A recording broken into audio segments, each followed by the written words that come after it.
তারাবেলাস নগরীর একজন রাজা জার্জিস, সেই জার্জিসকে মোকাবেলা করার জন্য আব্দুল্লাহ বিন সাদের নেতৃত্বে কিছু সৈন্য পাঠানো হলো। যুদ্ধ শুরু হয়ে যাবে, রাজা জার্জিস বলে ফেললো মুসলমানদের সেনাপতি আব্দুল্লাহ বিন সাদের মস্তকটাকে যে হাজির করবে আমার সামনে, আমার নিজের সুন্দরী মেয়ের সঙ্গে তাকে বিয়ে দেবে, এমন অফার দিয়ে দিল। এইদিকে আব্দুল্লাহ বিন সাদ কি কোন এক মুজাহিদ বলে ফেললেন, ও আব্দুল্লাহ বিন সাদ, তুমিও প্রস্তাব দিয়ে দাও মুসলমানদের মাঝে, যে মুসলমান মুজাহিদ রাজা জার্জিসের মস্তকটা আমার সামনে হাজির করবে, রাজা জার্জিসের সুন্দরী মেয়ের সঙ্গে তাকে বিয়ে দেব। এমন প্রস্তাব দুই দিক থেকেই চলে আসলো। যুদ্ধ শুরু হয়ে গেল, মুসলমানদের বিজয় নিশ্চিত হয়ে গেল। রাজা জার্জিসের মাথায় একজন মুজাহিদ আব্দুল্লাহ বিন সাদের সামনে সেনাপতির সামনে হাজির করলেন। হাজির করে রেখেছেন, কিন্তু কে হাজির করেছেন আব্দুল্লাহ বিন সাদ দেখে নাই, কেউ দেখে নাই। মস্তকটা থুইয়া মারছে দৌড়। রাজা জার্জিসের সুন্দরী মেয়েকে ধরে ফেলা হয়েছে, গ্রেফতার করা হয়েছে, যুদ্ধবন্দী করা হয়েছে। আব্দুল্লাহ বিন সাদ বলছেন, কোন মুজাহিদ জার্জিসের মাথা কেটে এনেছো? একটা শর্ত তো জড়িয়ে দিয়েছি, রাজা জার্জিসের মেয়ের সঙ্গে তার বিয়ে হয়ে যাবে, নগদ কিছু স্বর্ণ মুদ্রা তাকে দেওয়া হবে। বারবার বলছেন, কিন্তু সেই মুজাহিদ সামনে হাজির হয় না।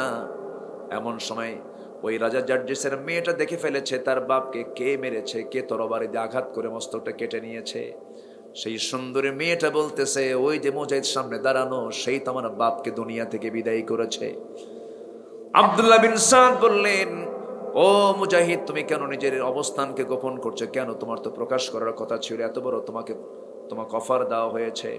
সঙ্গে সঙ্গে মুজাহিদ বলছেন, ও আল্লাহর পথের সেনাপতি, দিনের পথের সেনাপতি, আল্লাহর কসম করে বলি, আমরা যুদ্ধ করতে এসেছি কোনো নারীকে পাওয়ার জন্য নয়, কোন অর্থকে পাওয়ার জন্য নয়, আল্লাহকে পাওয়ার জন্য। জোরে বলুন সুবহানাল্লাহ। عنهم إصرهم والأغلال التي كانت عليهم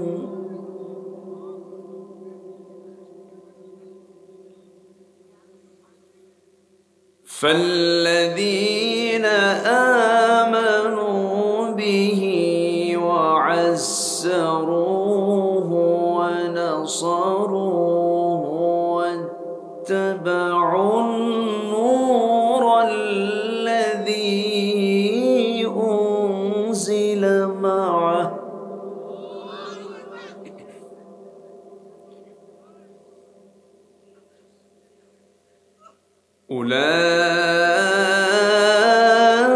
أولئك هم المفلحون.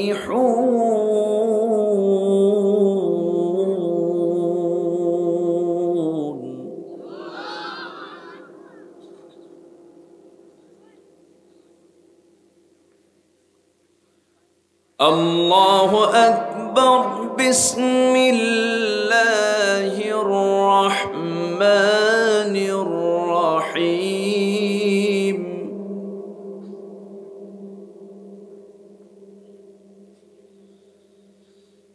إن الله وملائكته يصلون على النبي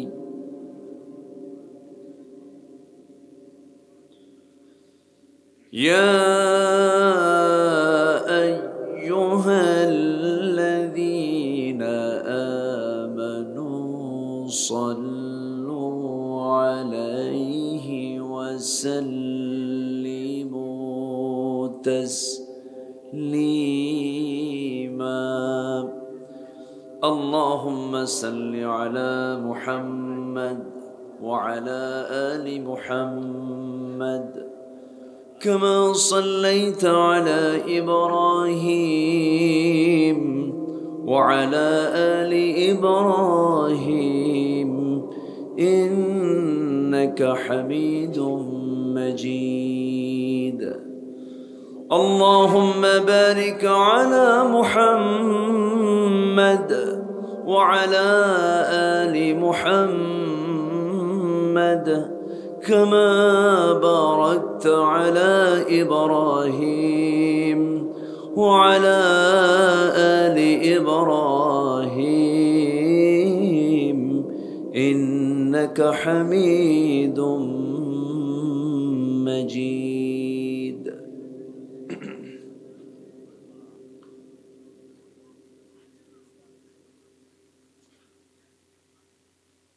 প্রাকৃতিক সৌন্দর্যের অপরূপ লীলাভূমি, সবুজ বেষ্টিত অঞ্চল, রাজশাহী জেলার গোদাগাড়ী উপজেলার চান্দোলাই দক্ষিণপাড়া আত-তাওহীদ তাফসীর কমিটি কর্তৃক আয়োজিত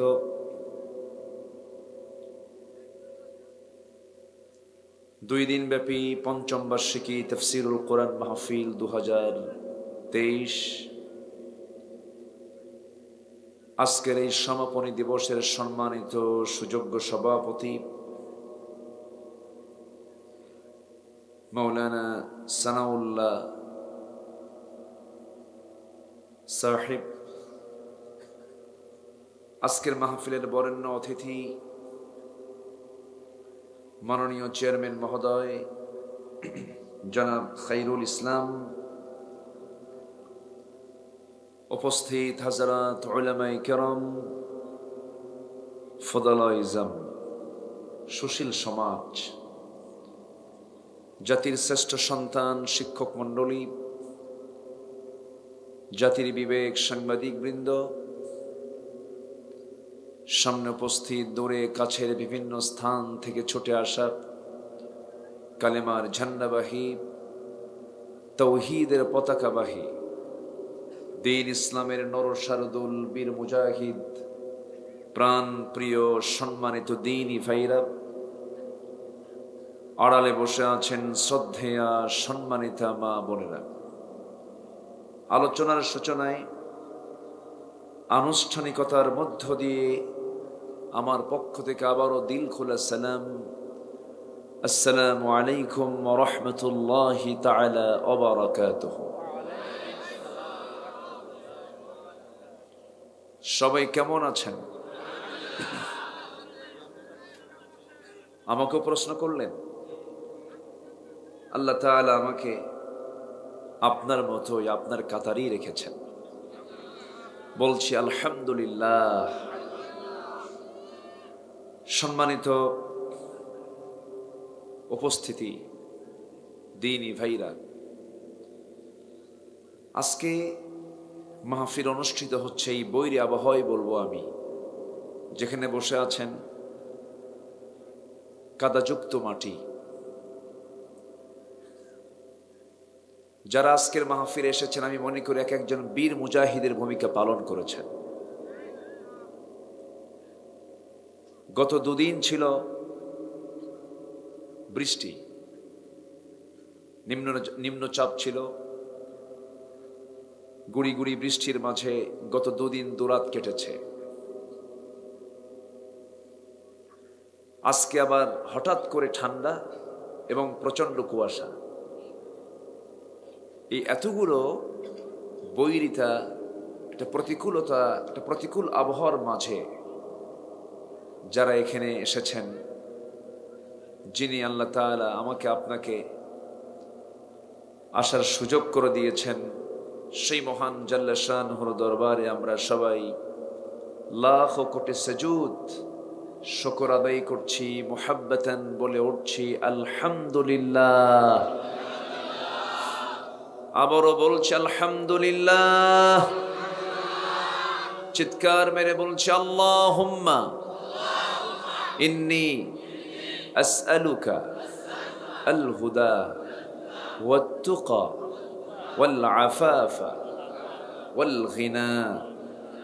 সবাই বলি আল্লাহুম্মা লাকা আসলামতু ওয়া বিকা আমানতু ওয়া আলাইকা তাওয়াক্কালতু ওয়া ইলাইকা আনাবতু। আমরা আল্লাহ তাআলার শুকর আদায় করে নিলাম। সম্মানিত হাজিরিন, শীতের রাত, অনেক মা বোন আজকের মাহফিলে এসেছেন। এই ঠান্ডাকে উপেক্ষা করে মা যেখানে আছেন, সন্তান মনে হয় নাই, বুকের সন্তানও সাথে নিয়ে এসেছেন। আমি সার্বিক দিক বিবেচনা করে আপনাদের জন্য কোনো কষ্ট না হয় সেদিকে তাকিয়ে আমি সেইভাবেই সঠিক সময় আমি শেষ করার চেষ্টা করব। ওয়ামা তাওফীকি ইল্লা বিল্লাহ আলাইহি তাওয়াক্কালতু ওয়া ইলাইহি উনীব।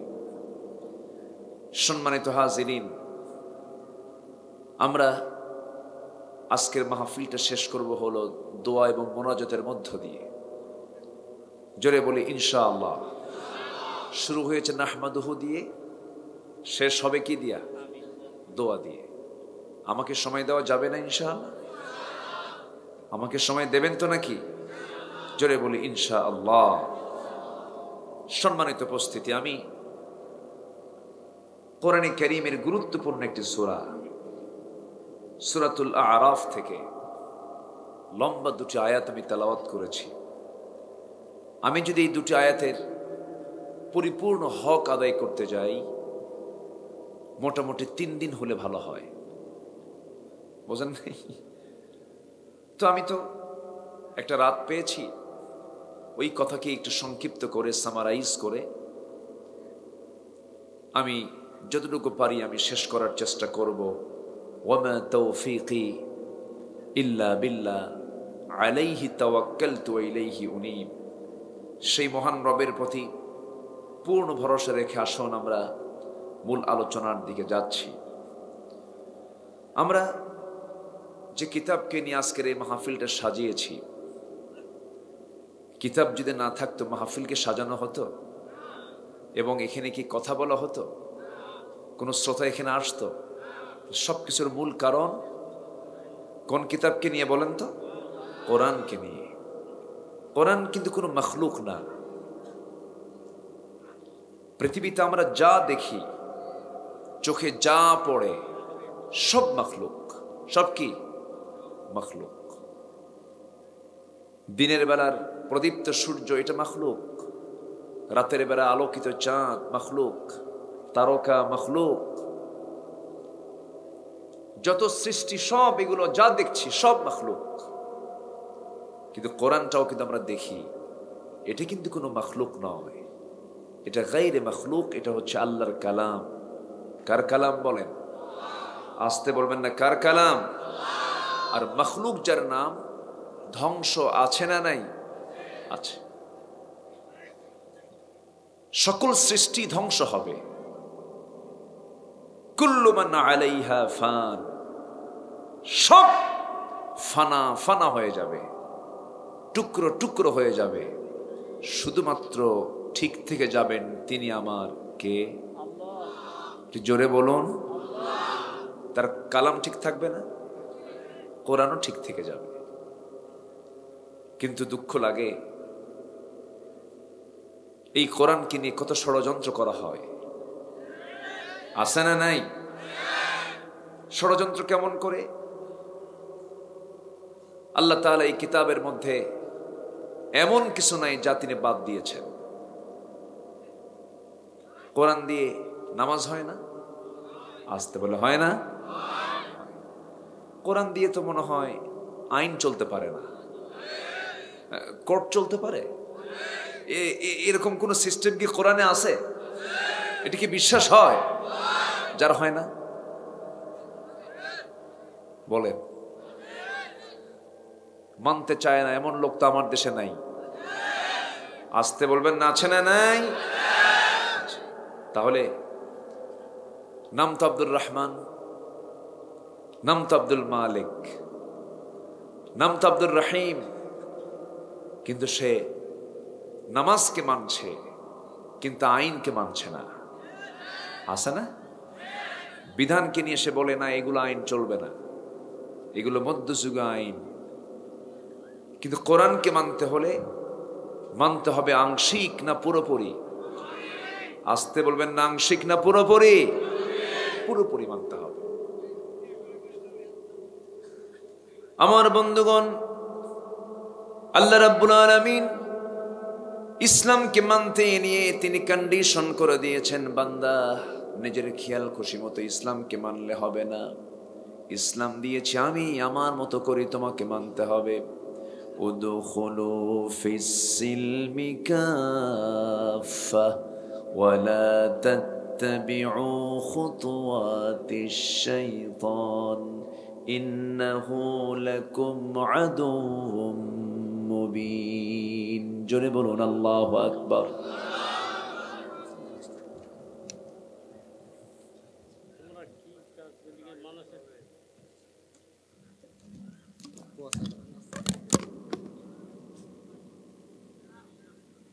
আচ্ছা, না এদেরকে ধমক দেওয়া মুশকিল, ধমক দেওয়া যাবে না তো। আপনি শুনতে এসেছেন হাজার হাজার, আর এরা আগামীকালকে আমার আলোচনাগুলো কোটি মানুষের কাছে পৌঁছায় দেবে। সবই তো ঠিক, আবার তো মন খারাপও করেন। ধমক দেওয়া যাবে না। প্রযুক্তির সঠিক ব্যবহারও আছে, আবার প্রযুক্তির মিস ইউজও আছে। আপনি যেটাকে যে কাজে লাগাবেন, এই যে গ্লাস আপনি পানীয় পান করতে পারবেন, আবার যদি মদ ঢেলে খান মদও খেতে পারবেন। তো দোষ তো মনে হয় গ্লাসের, নাকি না? যে ঢাললো তার দোষ। আপনি ক্যামেরা দিয়ে, রেকর্ডার দিয়ে আপনি গানও রেকর্ড করতে পারেন, ওয়াজও রেকর্ড করতে পারেন। ক্যামেরার দোষ না ক্যামেরাম্যানের দোষ? ক্যামেরাম্যানের দোষ।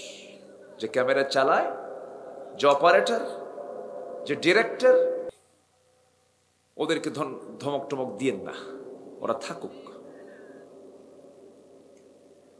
সম্মানিত ভাইয়েরা, তাহলে ইসলামকে আমার মতো করে মানবো না আমি আল্লাহর মতো করে মানবো? কার নিয়ম অনুযায়ী? আল্লাহর নিয়ম অনুযায়ী মানতে হবে। মানতিনি ইফরাত তাফরিদ করার কোনো সুযোগ নেই। মর্জি মতো খাটো করা, মর্জি মতো লম্বা করার সুযোগ নেই। সূরা ফাতিহার বা থেকে শুরু করে নিয়ে সূরা নাসের সিন পর্যন্ত আল্লাহ রাব্বুল আলামিন এর ভিতরে যা কিছু বলেছেন, এর মধ্য থেকে যদি কোনো বান্দা একটা হরফকে যদি অস্বীকার করে, তার ঈমান আছে না গেছে? ঈমান আছে না চলে গেছে? চলে গেছে। আমার কানে যেন ভালো লাগে, এটা টন করছে, কমায় দেন প্রয়োজনে। আমার কানে যেন ভালো লাগে। আমার ভাইরা একটু মনোযোগ দিয়ে শুনুন। আল্লাহ রাব্বুল আলামিন এই পৃথিবীতে মানুষকে যখন পাঠালেন, প্রথম মানুষ যখন দুনিয়াতে পাঠানোর সিদ্ধান্ত হলো, একজন না দুজন? বলেন, একজন না দুজন? কিন্তু প্রথম সৃষ্টি হয়েছে নারী না পুরুষ? সিনিয়র আর জুনিয়র কে? সিনিয়র কে? জুনিয়র কে? নারী। নারী হলো জুনিয়র আর পুরুষ হলো সিনিয়র। এখন দেশ চালায় সিনিয়র না জুনিয়র? ঠিক আছে না? আদম আলাইহিস সালাম হলেন সিনিয়র। বাম পাজরের হাট থেকে আল্লাহ রাব্বুল আলামিন হাওয়া আলাইহিস সালামকে বানালেন, জান্নাতের মধ্যে থাকলেন এবং বললেন দুইজনই থাকো, কিন্তু ফালা তাকরাবা হাদিহি শাজারা, ওই নিষিদ্ধ নিয়াতে যাবে না, নিকটবর্তী হবে না। কিন্তু মিস্টার ইবলিস, মানুষ আছে যেখানে ইবলিস আছে মনে হয় এখানে নাই, চলে গেছে জান্নাতে, আর এখানে নাই। জান্নাতে যদি ইবলিস যেতে পারে, মনে হয় এখানে আসে না নাকি? গোদাগাড়ি আসে না?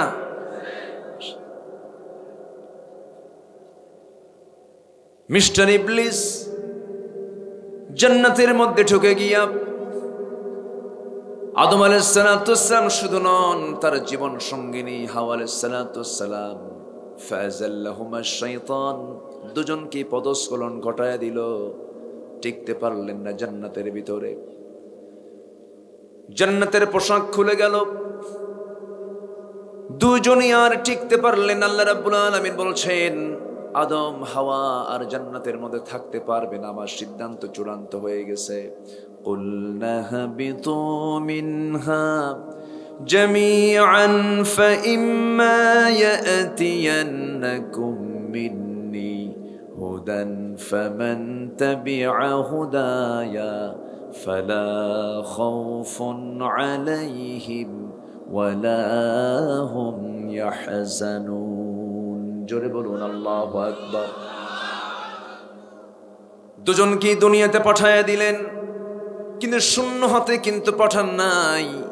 দুজনকে আল্লাহ রাব্বুল আলামিন যে দুনিয়াতে পাঠিয়ে দিয়েছেন, কিতাব ছেড়ে, কিতাব বাদ দিয়ে না, কিতাব সহ পাঠিয়ে দিয়েছেন। ওই আদম দুনিয়াতে আসলেন, আমার রাসূল পর্যন্ত প্রথম মানুষ, প্রথম নবী, প্রথম মানুষ, প্রথম বিজ্ঞানী, প্রথম মানুষ, সবচেয়ে বড় জ্ঞানী। ওয়া আল্লামা আদামাল আসমাআ কুল্লাহা। আল্লাহ রাব্বুল আলামিন আদম আলাইহিস সালাতু ওয়াস সালামকে জাগতিক জীবনের সমস্ত নামগুলো শিখিয়েছেন। এমন কোন জ্ঞানী মানুষ পৃথিবীতে আর দ্বিতীয় জন কোনোদিন আসবে না। কেউ বলতে পারবে না যে আমি পৃথিবীর সকল কিছুর নাম জানি। আদম জানতেন। কেউ তো সুবহানাল্লাহ বললেন না। তাহলে আমার বাপ মূর্খ না জ্ঞানী? আমরা কি হতে চাই? আস্তে, আমার কি হতে চাই? বাবা যদি জ্ঞানী হন, সন্তান কি হওয়া দরকার? জ্ঞানী হওয়া দরকার। কিন্তু জ্ঞানী তো দু প্রকার। কিছু জ্ঞান জাহান্নামে নিয়ে যাবে বান্দাকে, আবার কিছু জ্ঞান বান্দাকে জান্নাতের দিকে নিয়ে যাবে। তবে শ্রেষ্ঠ জ্ঞানটা সেই জ্ঞান যে জ্ঞানের মধ্য দিয়ে বান্দা তার আল্লাহকে চিনতে পেরেছে। আমরা সবার আগে চিনতে চাই কাকে? সবার আগে আমার খুঁজে বের করতে হবে কার পরিচয়। আসতে বলবেন না, কার পরিচয়? আল্লাহর পরিচয়। আসুন ধীরে ধীরে আমরা মূল আলোচনার দিকে আস্তে আস্তে চলে যাচ্ছি। কোরআন আল্লাহ তাআলার পক্ষ থেকে বান্দার জন্য সবচেয়ে বড় উপহার। যদি নাজিল না হতো, আমরা আল্লাহকে চিনতে পারতাম না, রাসূলকে চিনতাম না, পরকালকে বুঝতাম না। কোরআন এমন একটা জানালা, যে জানালায় চোখ রাখলেই বান্দা দুনিয়াতে বসে জান্নাত এবং জাহান্নামের দৃশ্য অবলোকন করতে পারে। জোরে বলি সুবহানাল্লাহ। স্পষ্ট একটা কিতাব এটা, এমন স্পষ্ট কিতাব যার ভিতরে চুল পরিমাণ কোনো ডাউট, কোনো সন্দেহ, চুল পরিমাণ নাই। সুবহানাল্লাহ বলেন। এছাড়া পৃথিবীতে যত বই আছে, ভেজাল আছে না নাই? আসতে বলবেন না, আছে না নাই? কোরআন যা বলেছে এটাই মহাসত্য। কোরআন যেটাকে হারাম বলেছে সেটা কখনো বরকতময় হতে পারে। কোরআন যেটাকে হালাল বলেছে এটা কখনো বান্দার জন্য অকল্যাণ হতে পারে। কোন সমস্যা মুরব্বী? কোন অসুবিধা? একটু জিকির করি লা ইলাহা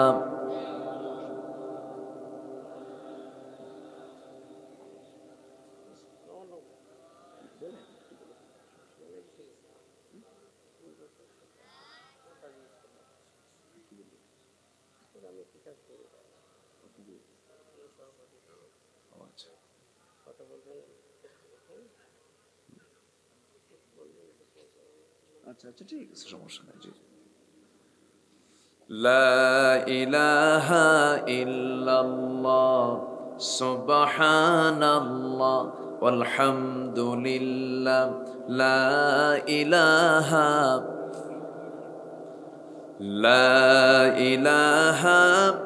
ইল্লাল্লাহ মুহাম্মাদুর রাসূলুল্লাহ সাল্লাল্লাহু আলাইহি ওয়াসাল্লাম। সম্মানিত ভাইয়েরা, একটু কান লাগান, মনোযোগ দিয়ে আমরা একটু শুনি আল্লাহর কালাম থেকে কিছু কথা।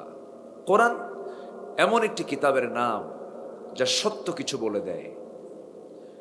তবে কোরআন কিন্তু চোরের পক্ষে কথা বলে না, কোরআন কিন্তু ডাকাতদের পক্ষে কথা বলে না, কোরআন কিন্তু জালিমদের পক্ষে কথা বলে না, কোরআন কিন্তু মুনাফিকদের পক্ষে কথা বলে না।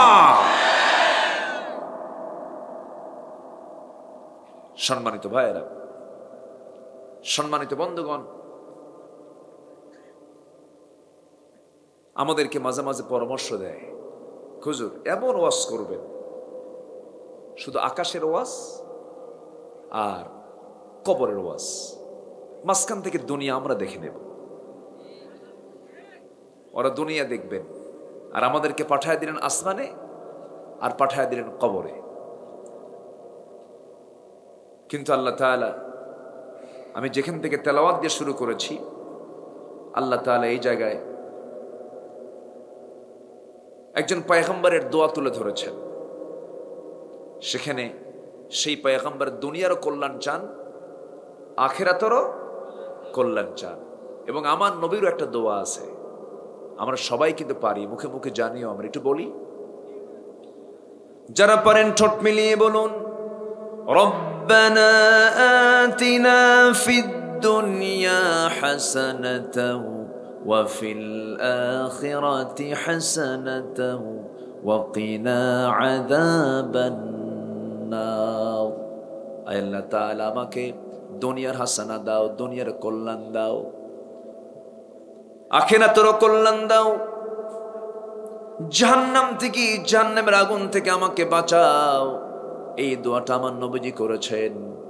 এইদিকে মুসা আলাইহিস সালাতু ওয়াস সালাম তিনি একটা দোয়া করছেন, যেখান থেকে আমি তেলাওয়াত দিয়ে শুরু করেছি, ওয়াকতুব লানা ফি হাযিহিদ দুনিয়া হাসানাহ ওয়া ফিল আখিরাহ ইন্না হুদনা ইলাইক।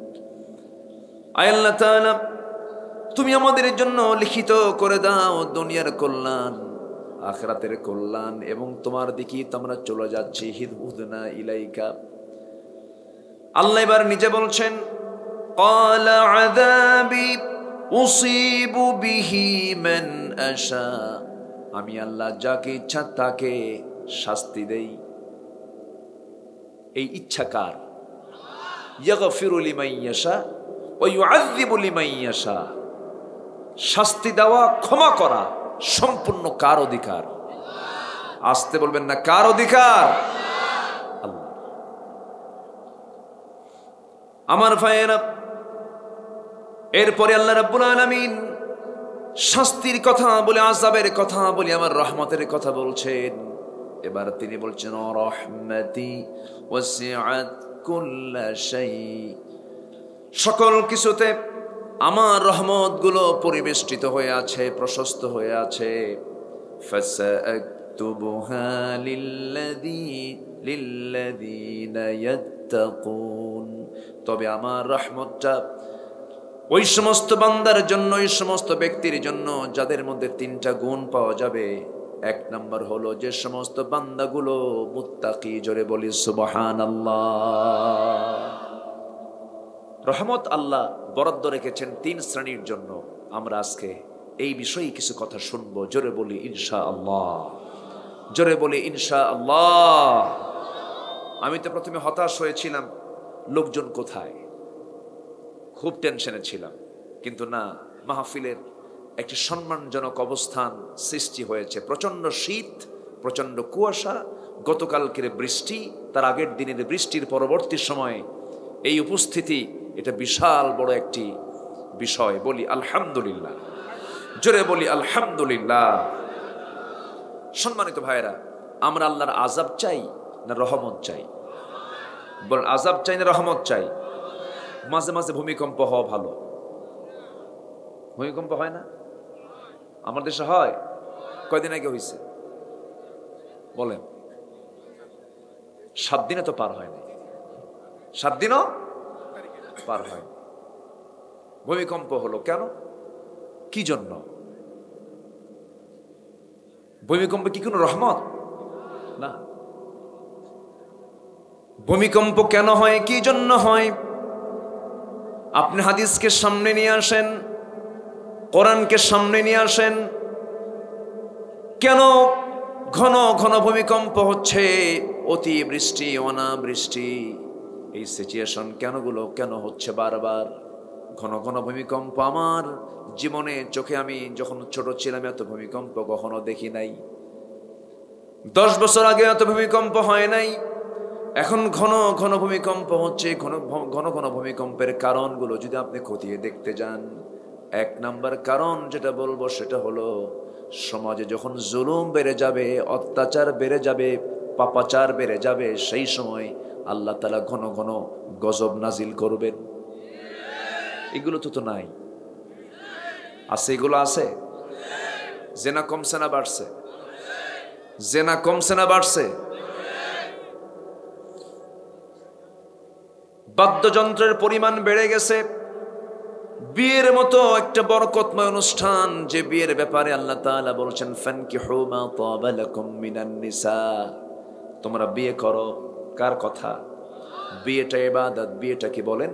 ইবাদত।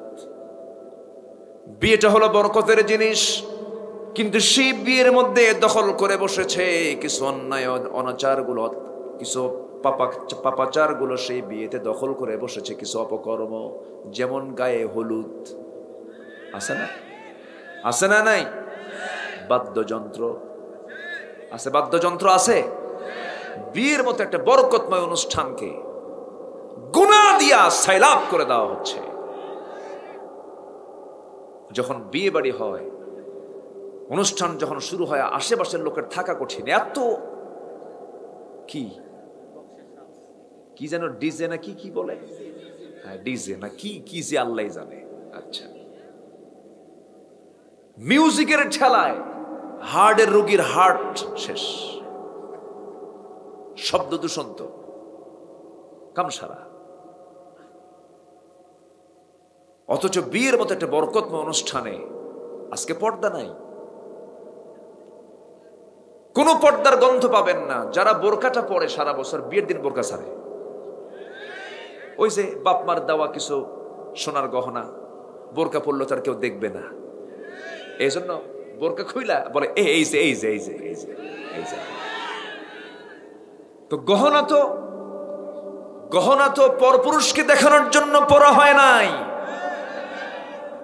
গহনা পরবেন আপনার স্বামীকে দেখানোর জন্য। যে স্বামীকে না দেখে অন্য কাউকে দেখে, ওর কি মতলব ভালো? ওর মতলব ভালো? কথা বলবো।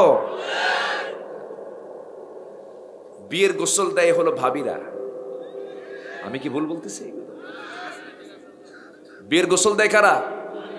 ভাবিরা। অথচ স্বামী মারা গেলে স্ত্রীকে গোসল করতে বাধা দেয়। অথচ স্ত্রী তার স্বামীকে গোসল করাতে পারবেন কিনা? পারবেন। বৈধ কাজ অবৈধ করে, আর বিয়ের দিন ভাবিকে দিয়ে গোসল করায়। আলহামদুলিল্লাহ, যেরকম নাউজুবিল্লাহ। বিয়ে করলেন আপনি, আর বিয়ের অনুষ্ঠানে আপনার হাত ধুয়ে দেয় আপনার শালী। আমি কি ভুল বলতেছি? বালতি কিনলে মগ ফ্রি, বিয়ে করলে নাকি শালী ফ্রি। এগুলো কথা প্রচলন আছে না? জোরে কোন নাউজুবিল্লাহ। আবার কিছু দুলাভাই আছে শালীকে হুন্ডায় নিয়ে ঘোরে। দুলাভাইয়ের হুন্ডায় চড়া যাবে না তো, এখন ছাড়ে না। শালী এখন চিন্তা করে দুলাভাই মানুষ, না শুনলে কেমন হয়। হুন্ডায় চড়ে, কিন্তু একটু দূরে চড়ে, মাঝখানে সিটটা গ্যাপ রাখে যেন গায়ের সঙ্গে গা না লাগে। কিন্তু সামনে যা দুলাভাই এমন ব্রেক মারে, গ্যাপ পূরণ করে। আছে না নাই?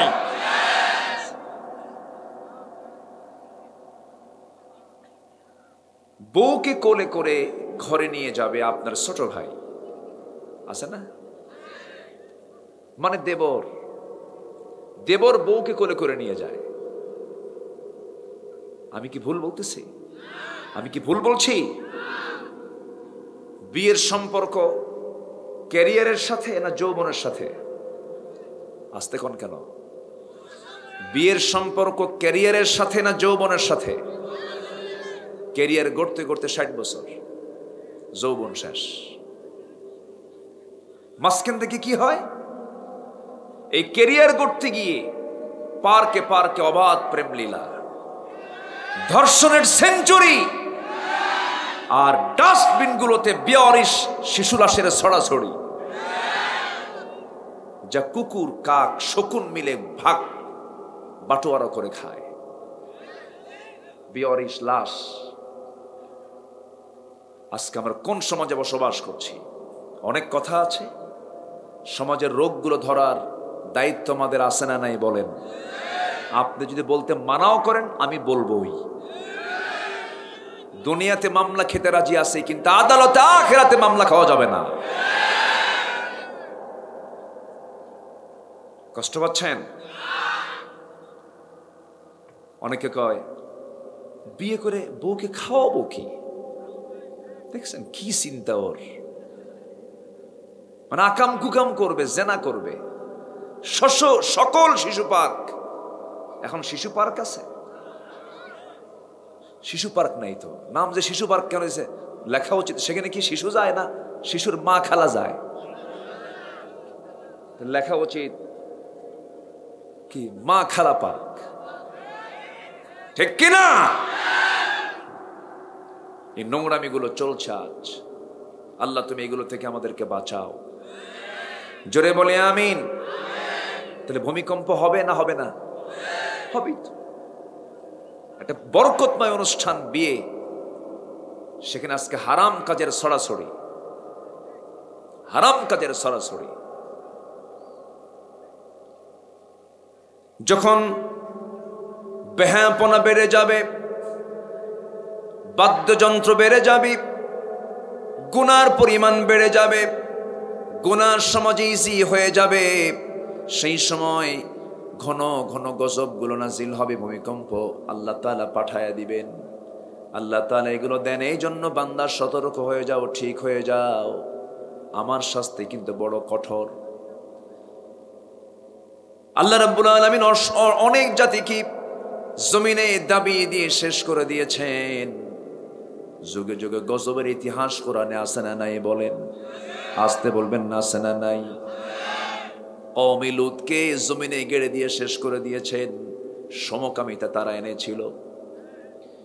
সেই সমকামিতা আজকে ভারত সহ গোটা পৃথিবীর, ইউরোপ আমেরিকার বিভিন্ন দেশে রাষ্ট্রীয়ভাবে তারা আইন আকারে পাশ করে নিয়েছে যে সমকামিতা একটা কুকুরের মধ্যে নয়, শৃগালের মধ্যে নাই, শুকুরের মধ্যে না, যা মানুষের মধ্যে আজকে স্থান পেয়েছে। গজব কেন আসবে না আমার বন্ধুগণ? আল্লাহর কাছে এই জন্য চাওয়ার জন্য মুসা আলাইহিস সালাতু ওয়াস সালাম যেমন করে চেয়েছেন, আমার নবীও চেয়েছেন, রব্বানা আতিনা ফিদ দুনিয়া হাসানাহ ওয়া ফিল আখিরাতি হাসানাহ ওয়া কিনা আযাবান নার। জোরে বলুন আমিন, জোরে বলুন আমিন। দুনিয়ার হাসানা চাইতে হবে আল্লাহর কাছে। সন্তানকে আস্তে করে ডাক দিবেন, পারিবারিক বৈঠক বসবেন, স্বামী হবেন পরিবারের পরিচালক আর বউ হবেন পরিবারের সহকারী পরিচালক। সন্তানগুলোকে সামনে নিয়ে বসবেন আর বলবেন, কু আনফুসাকুম ওয়া আহলিকুম নারা। নিজে বাঁচো, পরিবারকে জাহান্নাম থেকে বাঁচাও। সন্তানকে আদর করে কাছে বসিয়ে নিয়ে বলবেন, বাবা নেশা করিস না, অসৎসঙ্গ যাপন, অসৎসঙ্গ গ্রহণ করিস না, সৎ জীবনে চলে আয় বাবা, নামাজটা পড়, পর্দা প্রসিদ্ধ কর, চোখের হেফাজত কর। আজকে যেমন একই পরিবারে তুই আমার সন্তান, আমি তোর বাপ, আমি তোর মা, আমরা যেমন একটা পরিবারে একসঙ্গে বসবাস করছি, আমরা সবাই মিলে একসঙ্গে ও জান্নাতে বসবাস করতে চাই। এরকম করে দাওয়াতি কাজ করবেন, এরকম করে সুন্দর করে বুঝাবেন। প্রত্যেকটা মুসলিম বাড়িতে সকাল শুরু হবে ফজর নামাজ দিয়া, জিকির আজকার দিয়া, কোরআন তেলাওয়াত দিয়া। আবার যখন ঘুমের দিকে যাবেন, কোরআন তেলাওয়াত করে করে বান্দা ঘুমের দিকে চলে যাবে। দিনটা যদি শুরু হয় কোরআন দিয়া, দিনটা যদি শেষ হয় কোরআন দিয়া, এর চাইতে দুনিয়ার বড় হাসানা বান্দার জীবনে থাকতে পারে না। যেরকম সুবহানাল্লাহ। ইসলাম না মানলে পরে কোনোদিন শান্তি আসবে না, কোনো কল্যাণ আপনি পাবেন না, আরাম পাবেন না, শান্তি পাবেন না। আল্লাহ রাব্বুল আলামিন বলছেন, ওয়ামান আ'রাদা আন যিকরি ফাইন্না লাহু মাঈশাতান দানকা ওয়া নাহশুরুহু ইয়াওমাল কিয়ামাতি আ'মা قال رب لم حشرتني أعمى وقد كنت بصيرا قال كذلك أتتك آياتنا فنسيتها وكذلك اليوم تنسى জোরে বলুন আল্লাহু আকবার। যে বান্দা আমার জিকির থেকে দূরে থাকবে, জিকির মানে হলো কোরআন, কিন্তু আমার দেশে জিকির মানে অন্য কিছু বুঝায়। জিকির মানে বোঝায় হু, আছে না? এগুলো ভণ্ডামি। এগুলো কি বলেন? ভণ্ডামি। এই বদমাইশ গুলো মঞ্চে উঠে হু হু করে, থাপড়ায় মঞ্চ থেকে নামায় দেওয়া দরকার। এগুলোকে প্রমোট করে কারা? যারা প্রমোট করে তারাও গুনাহগার। আজকে কোরআনের মঞ্চকে আজকে একটা মহল কলঙ্কিত করছে। আসতে বলবেন না, জোরে বলুন ঠিক কি না? মঞ্চকে কলঙ্কিত করছে। আয়াত বোঝে না, হাদিস বোঝে না, নাসানাসি করে আর ফালাফালি করে। কোরআনের মঞ্চ কোনো কৌতুক, নাটক আর যাত্রার মঞ্চ নয়। আয়াত নাই, হাদিস নাই, কিচ্ছু নাই, খেলে হাসায়। আছে না? আছে না? আছে না? নেই? আছে না? নাই?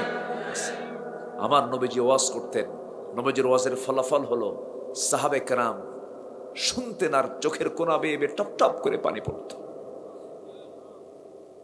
আমার নবীজির ওয়াজের তাসির ছিল এটা।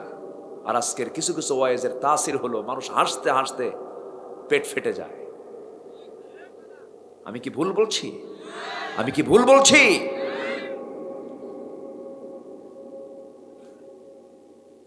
জিকির মানে অন্য কিছু নয়। জিকির মানে হলো কি বলেন?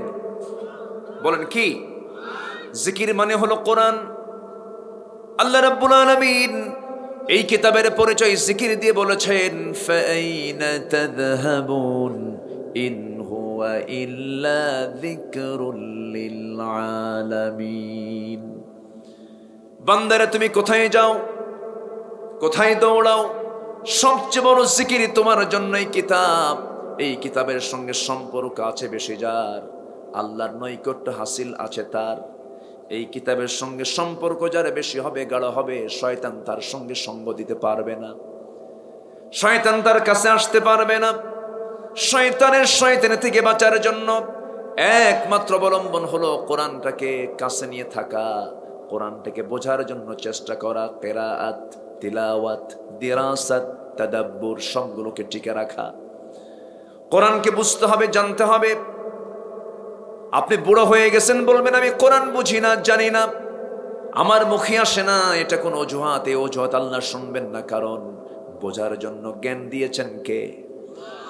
বোঝার জন্য সব যোগ্যতা দিয়েছেন কে? চোখ দেখার জন্য চোখ দিয়েছেন কে? শোনার জন্য কান দিয়েছেন কে? শোনার জন্য কান দিয়েছেন, দেখার জন্য চোখ দিয়েছেন, বোঝার জন্য অন্তর দিয়েছেন। আল্লাহ বলছেন, বান্দারে এগুলো দিয়েছি বান্দা, তুই আমাকে আগে সবার আগে চিনবি, কারণ আমি তোকে বানিয়েছি, আমি তোকে সৃষ্টি করেছি, তোর প্রাণ আমার হাতে, আমি তোকে কন্ট্রোল করি। বান্দা সব চেনার আগে বান্দা তোর দায়িত্ব হলো আমাকে আগে চেনা। আল্লাহকে আমরা আগে চিনবো। সবাই বলেন কুল হুয়াল্লাহু আহাদ।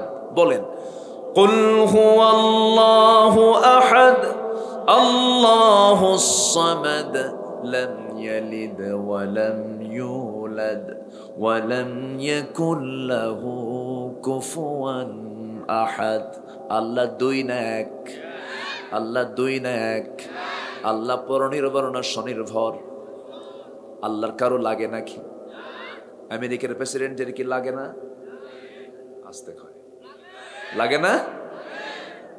একা পারে না, ওকে বানাই, নেটো লাগে, ইউএন লাগে, জাতিসংঘ লাগে, অমুক বন্ধু লাগে, ইসরায়েলকে লাগে। একা একা চলতে পারে না, কিন্তু আমার আল্লাহর চলতে গেলে কাউকে লাগে নাকি? আসতে লাগে নাকি? ইলাহা কয়জন? দুজন হলে লাফাসাদাতা, গন্ডগোল লেগে যেত, সমস্যা হয়ে যেত। আমার আল্লাহ পূর্বের মালিক, পশ্চিমের মালিক, উত্তরের মালিক, দক্ষিণের মালিক, সাত আকাশের মালিক, সূর্যের মালিক, চাঁদের মালিক। এই মালিকানায় কারো কোনো অংশ, আসতে বলবেন না, অংশ নাই। সবার আগে আমরা চিনবো কাকে? আসতে বলবেন না, কাকে চিনবো? আরেকটা আয়াত দিয়ে আমরা আল্লাহকে চিনবো, বলেন সবাই, আল্লাহু লা ইলাহা ইল্লা হুয়াল হাইয়ুল কাইয়্যুম লা তা'খুযুহু সিনাতুন ওয়া লা নাওম লাহু মা ফিস সামাওয়াতি ওয়া মা ফিল আরদ মান যাল্লাযী ইয়াশফা'ু 'ইনদাহু ইল্লা বিইذনিহি يعلم ما بين أيديهم وما خلفهم ولا يحيطون بشيء من علمه إلا بما شاء وسع كرسيه السماوات والأرض ولا يؤوده حفظهما وهو العلي العظيم জোরে বলুন আল্লাহু আকবার। 9টা বাক্য মিলে একটা আয়াত। কয়টা বাক্য? 9টা বাক্য মিলে একটা আয়াত। আল্লাহ বলছেন, বান্দা আমাকে চেনার জন্য এই আয়াতটাই তোর জন্য যথেষ্ট। আয়াতুল কুরসি আমরা পড়বো, জোরে বলি ইনশাআল্লাহ। নাম যদি কোনো বান্দা 3টা বার পড়তে পারে, গোটা কোরআন খতমের সমান সব আল্লাহ পাক তার আমলনামায় দিয়ে দেন। বান্দা এগুলো পড়ে না, বান্দা এগুলোর জিকির করে না। রাত 3টার দিকে বিশ্বকাপ খেলা, ব্রাজিল আর্জেন্টিনা। গত শীতের মধ্যে দেখেছি নিজের চোখে ব্রাজিল আর্জেন্টিনার খেলা। 3টায় খেলা হবে, 2টায় ঘুম থেকে উঠে শীতের ভিতরে ওযু বানায়, নামাজে দাঁড়ায় সেজদায় পড়ে বলে, আল্লাহ আমার দল যেন জিতে, আমার দল যেন জিতে। আমার ভাইয়েরা, এমন তো হওয়ার কথা ছিল না। সবার আগে আমরা আল্লাহর সঙ্গে সম্পর্ক তৈরি করার চেষ্টা করব। আমি আল্লাহর কাছেই ছিলাম, আল্লাহর কাছে আবার ফিরে যাব। এই জন্য আল্লাহ রাব্বুল আলামিন বলছেন, আমার জিকির থেকে যারা নিজেকে গুটিয়ে রাখবে, ফাইন্না লাহু মাঈশাতান দানকা, তার জন্য আমি দুনিয়ার জীবনকে আমি সংকীর্ণ করে দেব। সে শান্তি পাবে না। বাচ্চা থাকবে, ছেলে মেয়ে থাকবে, সব থাকবে, কিন্তু একটা ইয়াবা খায় আর একটা গাঁজা খায়। বউ কথা শুনবে না, সম্পদের পাহাড় থাকবে, কিন্তু শান্তি পাবে না, ঘুম হবে না আরামে। আমার বন্ধুগণ, এই পৃথিবীতে কোনো বান্দা যতই টেনশনে থাকুক না কেন, বান্দা যখন ওযু বানায়া সেজদায় পড়ে আল্লাহর তাসবিহ জপবে, এর চাইতে প্রশান্তি পৃথিবী তার দ্বিতীয় কোনো কাজে নাই। আমি চ্যালেঞ্জ দিলাম, একজন বান্দা সুস্থ হতে হলে, হতাশা দূর করতে হলে, বান্দার ভিতরের দিকে মানসিক যত রোগ আছে দূর করার জন্য পৃথিবীর কোনো ডাক্তারের ওষুধ দিয়ে আপনি রোগী সুস্থ হবেন না। আপনাকে সুস্থ হওয়ার জন্য, সুস্থ হওয়ার মালিক যিনি, সুস্থ করার যিনি মালিক, তার সঙ্গে আপনার কানেকশন তৈরি করতে হবে, তার সঙ্গে মোহাব্বত তৈরি করতে হবে। আল্লাহ বলছেন, বান্দা তুই আমার দিকে 1 হাত আগাবি, আমি তোর দিকে 10 হাত আগাবো। আল্লাহ বলছেন, বান্দা তুই যখন আমার দিকে হেঁটে হেঁটে আসিস, আমি তোর দিকে দৌড়া দৌড়া যাই। বান্দা আমি তোকে মাফ করতে চাই, বান্দা আমি তোকে জান্নাত দিতে চাই। কিন্তু বান্দা জাহান্নামে যাবে বান্দার দোষে।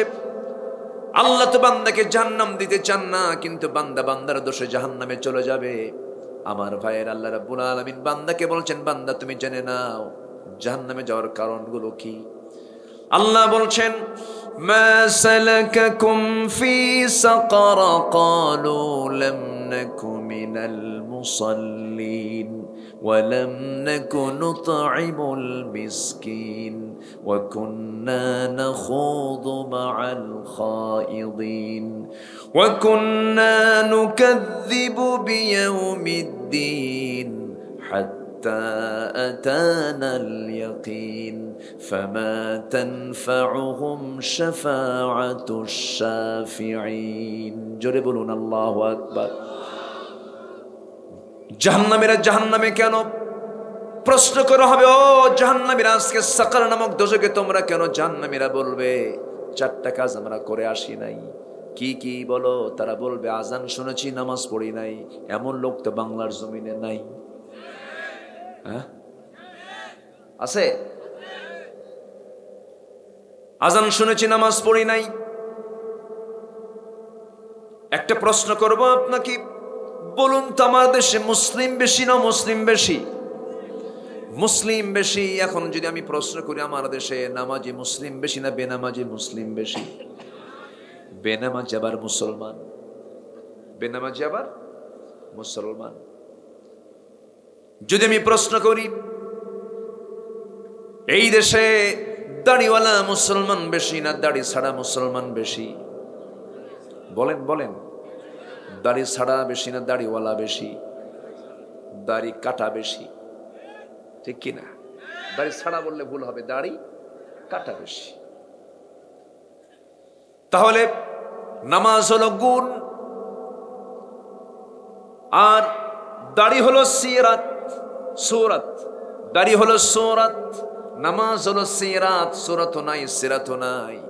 যদি এখন বলি, আমার দেশে বিড়ি খাওয়া লোক বেশি না বিড়ি ছাড়া লোক বেশি? বলেন ভালো করে।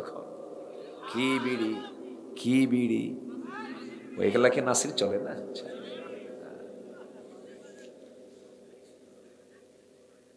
এই দেশের মানুষ যে পরিমাণ বিড়ি খায়, যতবার সংসদ অধিবেশন হয়েছে, প্রত্যেকটা সংসদ অধিবেশনে বিড়ির দাম বাড়ায়, হাঁকায়। জাতীয় কম না, যতই দাম বাড়া, জমি বেচা হলেও খাবো, ঠিক আছে না? এত খাওয়া খায় বিড়ি, যেন মনে হয় বিড়ি যেন দেশের জাতীয় খাবার। রাত 3টার দিকে ঘুম হয় না, উঠেই মারে টান। সকালবেলা বাথরুমে যায়, এক হাতে বদনার, এক হাতে বিড়ি। আছে না নাই? কথা বলবো, কষ্ট পাচ্ছেন নাকি আপনারা? এটা কেমন নেচার? মুসলমান তেমন হওয়ার কথা ছিল না। মুসলমান তো নেশাক্রান্ত কেউ হবে না, আবার বিড়ি খায়। আবার প্রশ্ন করে হুজুর, মাহফিলে এসে প্রশ্ন করে, হুজুর বিড়ি খাওয়া কি জায়েজ আছে? মানে উনি জায়েজের চেষ্টায় আছে। আমি কি আলোচনা চালাবো? ওঠে কেন? দেখেন তো যে উঠতেছে নাকি? ওঠাউঠি করা যাবে না, কোনো সাপসুপ নাই। বসেন সবাই। তাহলে বিড়ি খাওয়ার বেশি, দাড়ি কাটা লোক বেশি, বেনামাজি লোক বেশি। আমার বন্ধুগণ, যদি প্রশ্ন করি, কোরআনের নাম হলো জিকির। কোরআনের নামটা কি বলেন? জিকির। এই জিকিরটা, এই কোরআনটা সহি করে পড়তে পারে আমার দেশে মুসলমান বেশি না কম? কম। কোরআনটাকে পড়তে পারে না। 60 বছর 70 বছর হয়ে গেছে, চাচা কোরআনটা পড়েন। বাবা, মুখে আসে না, খুব কঠিন। কিন্তু যখন বলি, চাচা গোদাগাড়ির পৌরসভার মোড়ে বিসমিল্লাহ হোটেলের পাশে 4 শতক যে একটা জমি আছে আপনার, সেই 4 শতক জমির দলিল দাগ নাম্বার কত? 93। টনটনা হিসাব আছে না? জমির দাগ নাম্বার টনটনা, হাল দাগও টনটনা, সাবেক দাদর সব দাগগুলো মুখস্থ আছে, টনটনা মুখস্থ করেছেন চাচা। কিন্তু আপনি কি জানেন না, আল্লাহ তাআলা আপনাকে 60-70 বছর হায়াত দিয়ে দুনিয়াতে পাঠিয়ে দিয়েছেন। এর আপনার দাগ নাম্বার মুখস্থ জানা থাকলো, কিন্তু সর্বনিম্ন জান্নাত আল্লাহ রাব্বুল আলামিন দিবেন। সর্বনিম্ন জান্নাত হবে 10টা পৃথিবীর মতো একটা জান্নাত। সেই জান্নাতের দাগ নাম্বার মনে হয় নাই। আসতে বলেন কেন? আছে না নাই? কোথায় আছে? কোথায় আছে? কোরআনে আছে। দাগ নাম্বার গুলো খুঁজে খুঁজে বের করে জান্নাতটা তালাশ করতে হবে। জান্নাত এমনি এমনি পাওয়া যাবে না। আমার দেশের কিছু সুযোগ সন্ধানী, কিছু মুসলমান নামের পরিচয়ধারী কিছু মুসলমান আছে, ওরা সুযোগ সন্ধানী, তারা সস্তা রাস্তায় জান্নাত খোঁজে।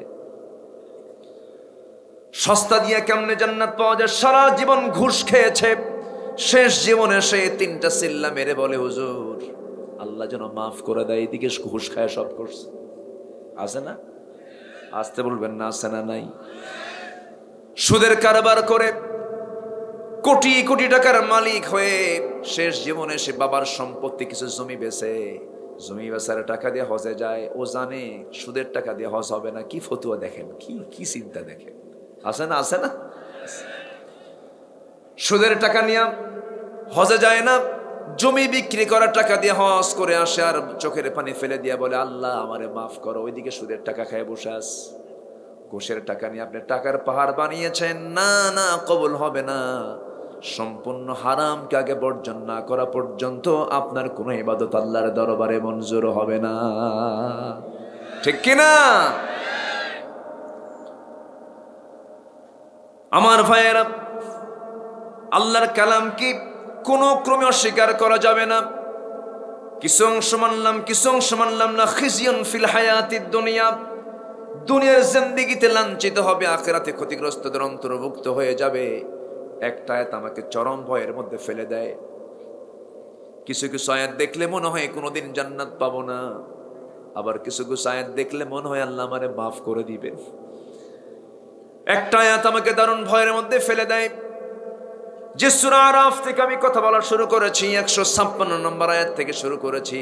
এই সূরার 44 নম্বর আয়াত আল্লাহ রাব্বুল আলামিন বলছেন, ইন্নাল্লাযীনা কাযযাবু বিআয়াতিনা ওয়াস্তাকবারু আনহা লা তুফাত্তাহু লাহুম আবওয়াবুস সামা ওয়ালা ইয়াদখুলুনাল জান্নাতা হাত্তা ইয়ালিজাল জামালু ফি সাম্মিল খিয়াত وكذلك نجزي المجرمين।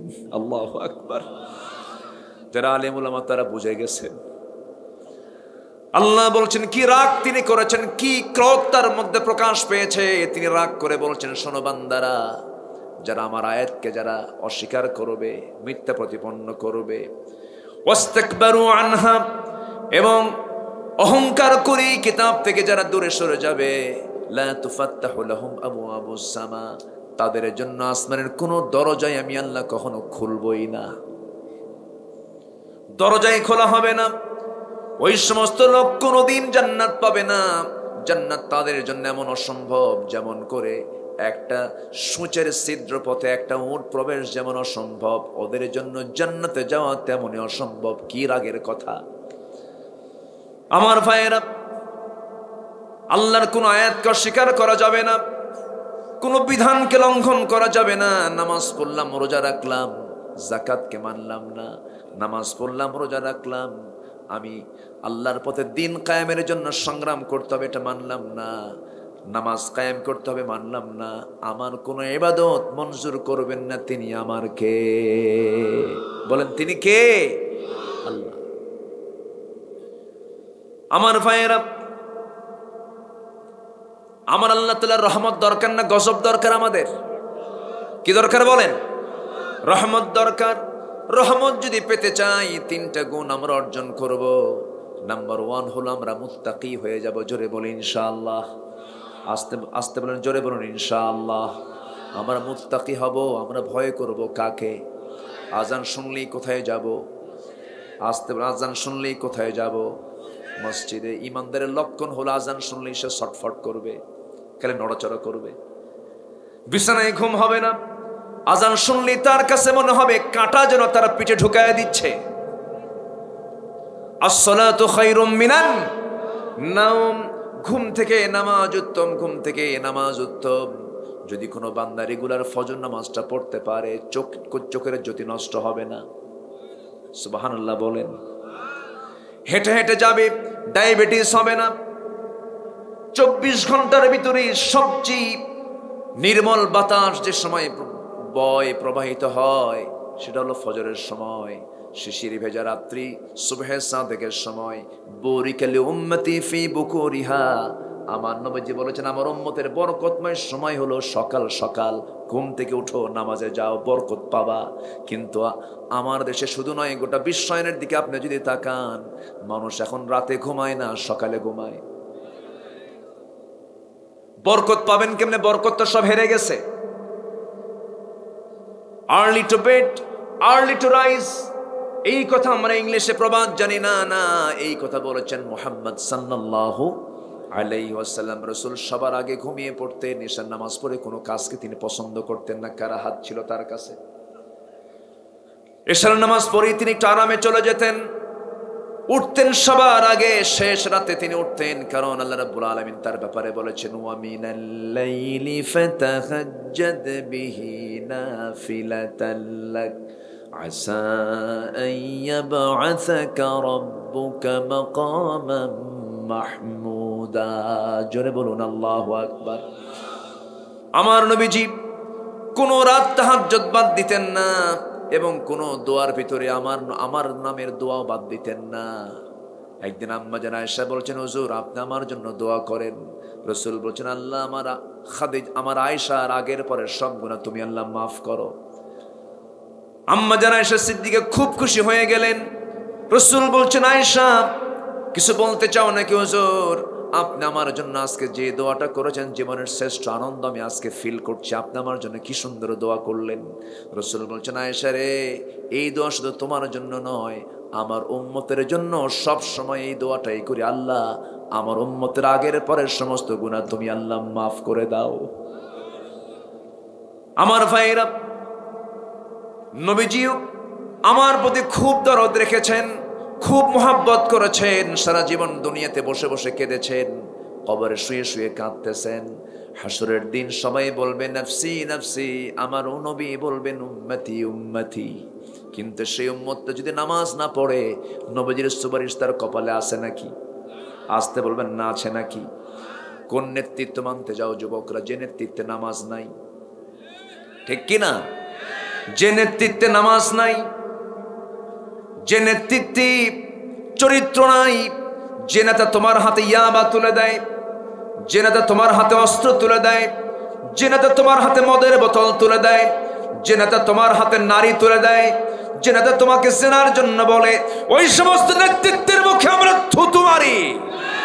রাজি আছেন কারা কারা? হাত উঁচু করে দেখান মুসলমান।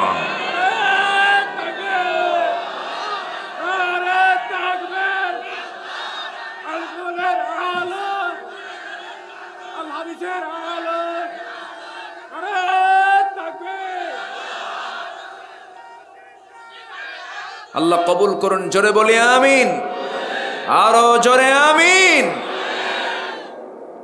ওরা আবার বলে আমরা কি কোরআন বুঝি না? আমাদেরকে উল্টা বুঝায়, আমরা কি কোরআন বুঝি না? ওরা বলে আগামীকাল ঈদুল আজহার জানাজা নামাজ, এত বোঝা বোঝে।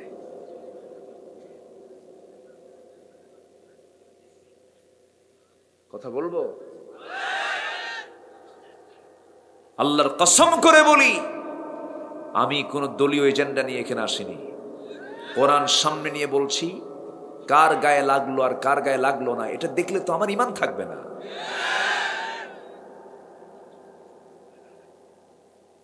আমার দেশে মানুষ বেশি না চোর বেশি? তো কোরআন শুনলে কি সবার ভালো লাগবে? চোরই তো বেশি।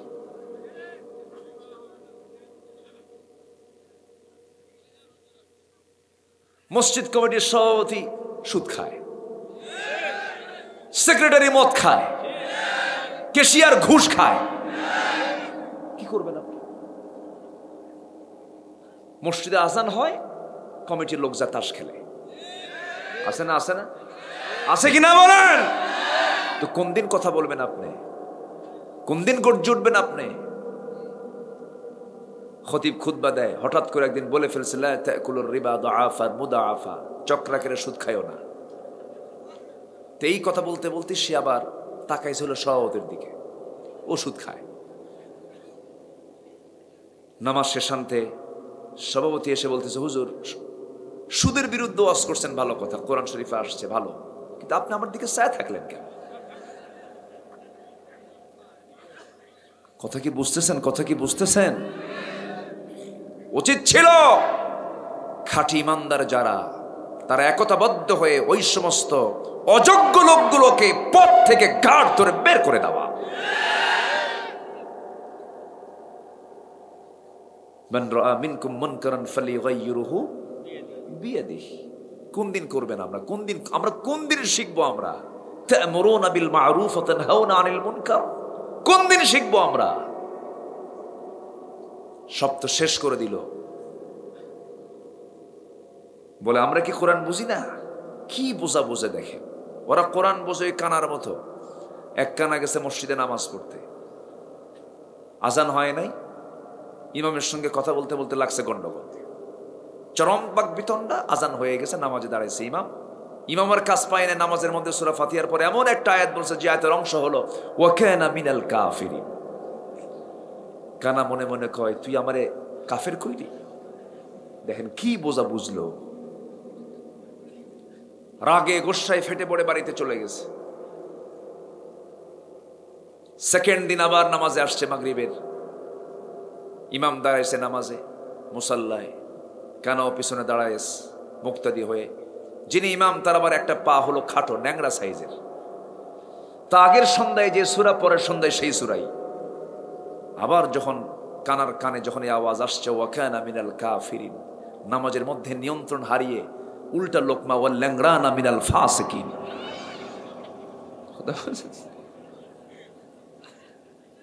আমি কানা যদি কাফের হই, তুই ন্যাংরা হলি ফাসিক।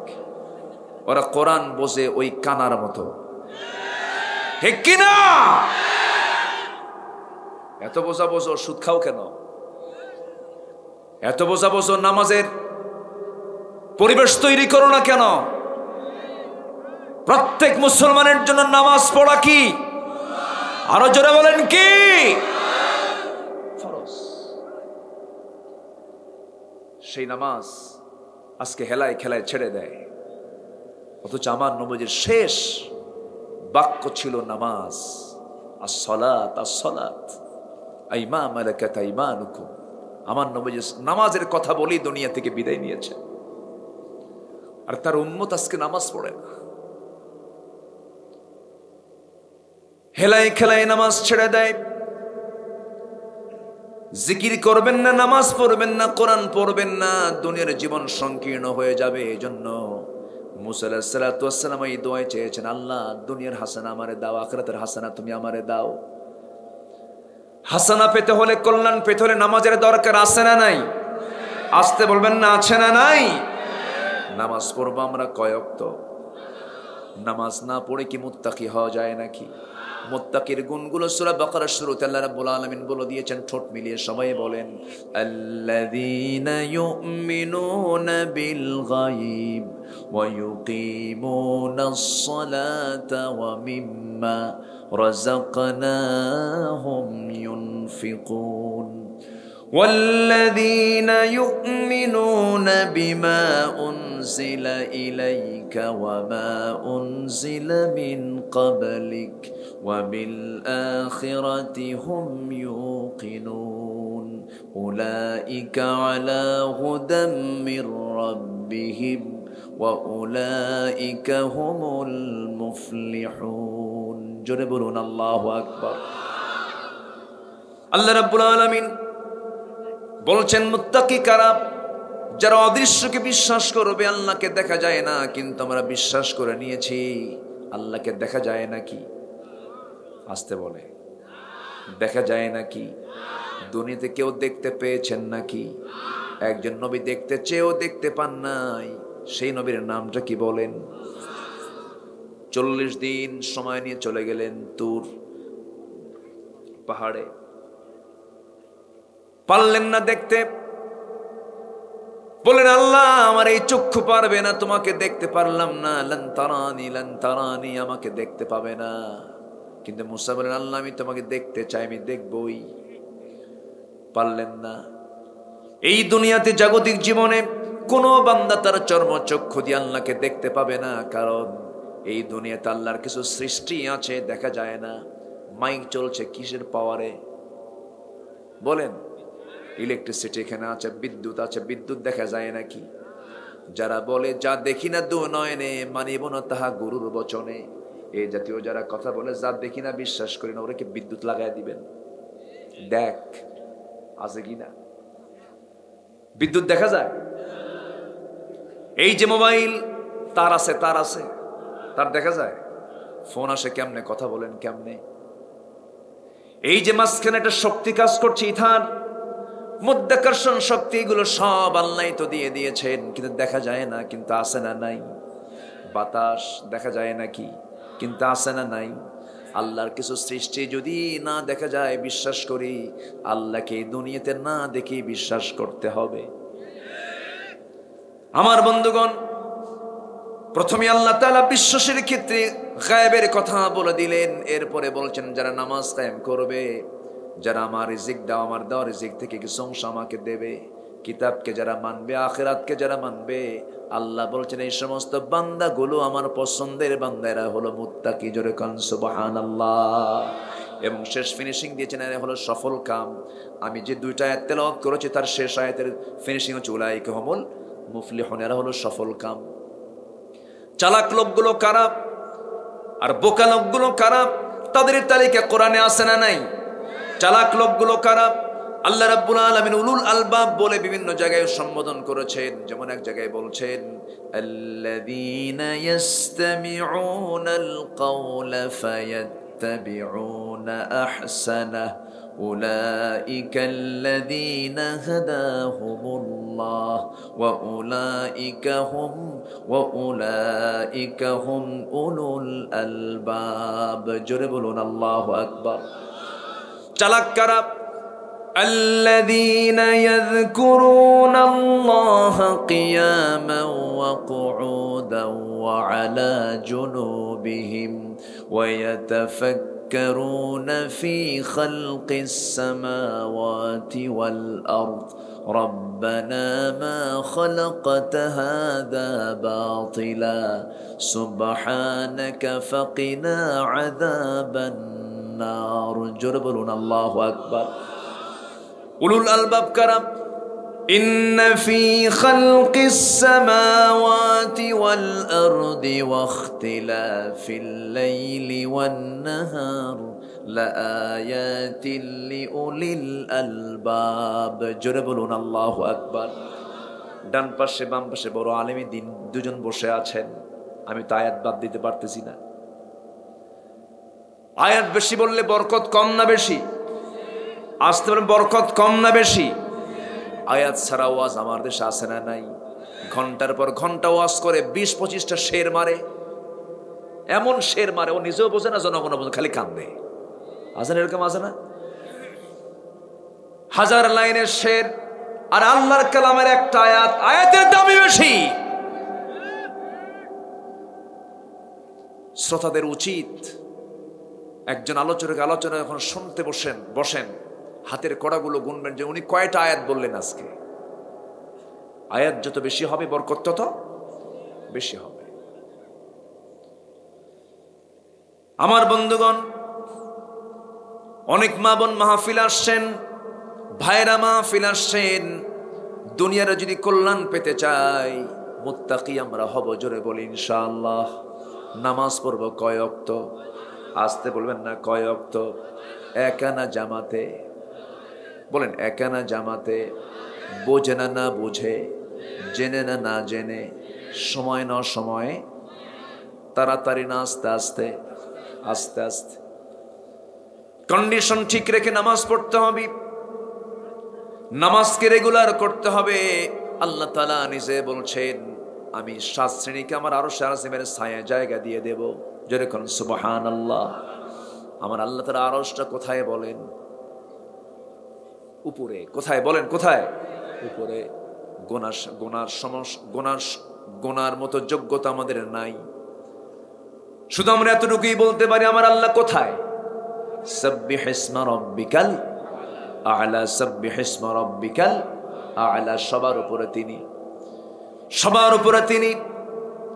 কত উপরে তিনি, এটার কোয়ান্টিটি, এটার যদি আপনি গুনতে যান, এটার যদি সংখ্যা গুনতে চান, কত মাইল, আমরা বলতে পারবো না। তবে আরশে আজিমটা হলো 7 আকাশের উপরে। আমি একটা পরিসংখ্যান প্রায় দিয়ে থাকি, একটু মনোযোগ দিয়ে শুনবেন। আমরা যেখানে বসে আছি এই জায়গা থেকে আমরা যদি সূর্যের দিকে তাকাই, সূর্যটাকে প্লেটের মতো দেখা যায়, রাতের বেলা চাঁদটাকে প্লেটের মতো দেখা যায়, কিন্তু এই সূর্য পৃথিবী থেকে শুধু বড় নয়, 13 লক্ষ গুণ বড়। আবার এই সূর্য থেকে মিটি মিটি করে চাঁদের পিছনে জ্বলে থাকা কিছু জোনাকির মতো কিছু তারকা দেখা যায়।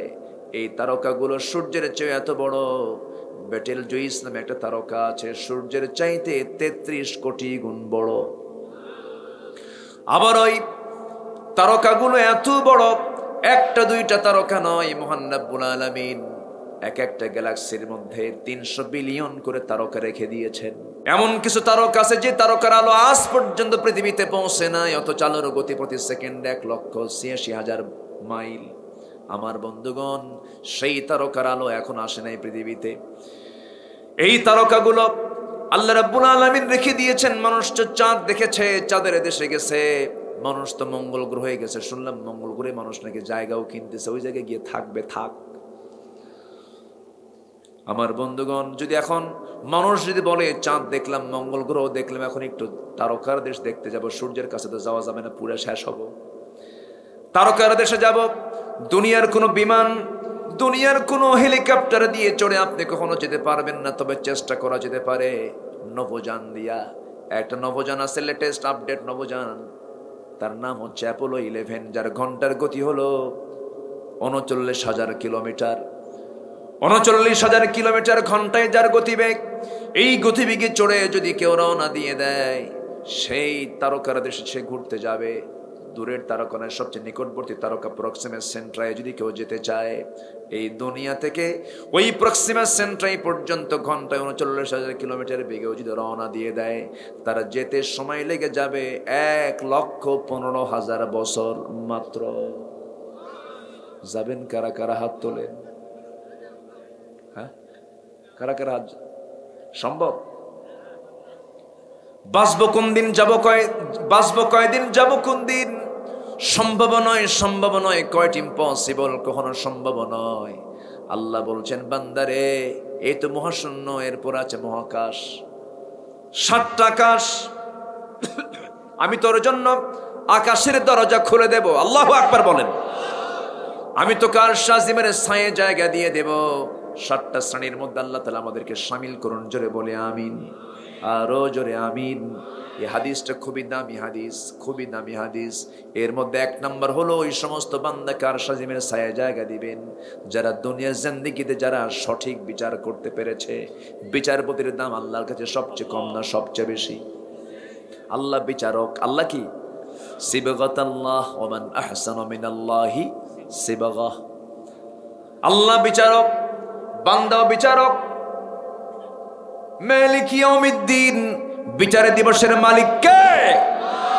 আলাইসাল্লাহু বিহকামিল হাকিমিন, তিনি কে? আল্লাহ তাআলা। বান্দা যদি বিচার করতে নিয়ে আল্লাহকে সাক্ষী রেখে যদি ন্যায় বিচার করে, আল্লাহ বলছেন, বান্দারে এই সঠিক বিচার করার জন্য আমি তোকে 1 নম্বর তালিকায় রেখে দিয়া আরশ আজিমের ছায়ে তোকে আমি জায়গা দেব। যা, যেরকম সুবহানাল্লাহ। মুত্তাকির এগুলো হলো গুণ।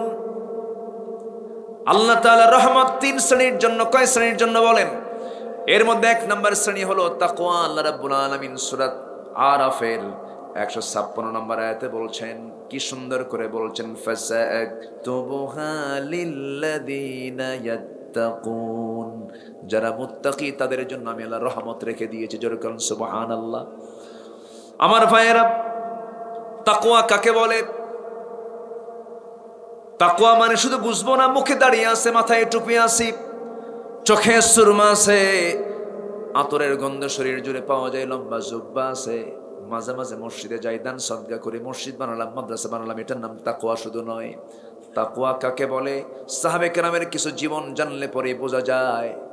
একজন সাহাবী ছিলেন অত্যন্ত দামি সাহাবী, 2 নম্বর খলিফা। তার নাম কি বলেন? বলেন সবাই, বলেন।